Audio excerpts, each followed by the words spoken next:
সমস্ত তারিফ সেই মহারবুল আলমীর জন্য যিনি আমাকে আপনাকে মাগরিবের 3 রাকাত ফরজ নামাজ 2 রাকাত সুন্নাত 2 রাকাত নফল নামাজ এই জান্নাতের বাগিচায় বসার তৌফিক দান করেছেন।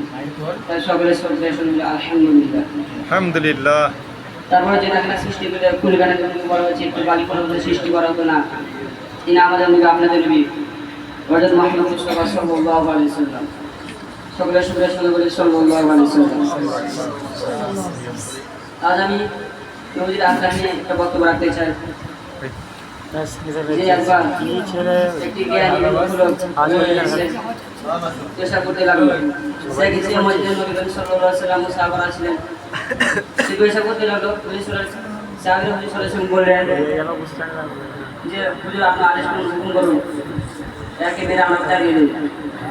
যখন হুজুর সাল্লাল্লাহু আলাইহি ওয়াসাল্লাম বলল না, তার কিছু ডিস্টার্ব করো না, তাকে ডিস্টার্ব করতে দেবে। যখন পেশাব করা হলো তখন হুজুর সাল্লাল্লাহু আলাইহি ওয়াসাল্লাম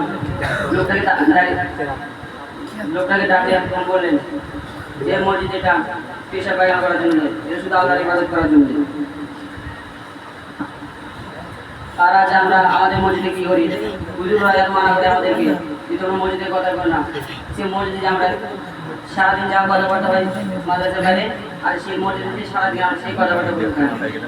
তাই আমি বলছি যে মসজিদে আমরা যে আগে সেই তখন যে তসবিহ নামাজ যা করা করবো, কোনো কথা বলবো না। আজ আমি এখানে বক্তব্য শেষ করছি। ওয়াকিল আলহামদুলিল্লাহ।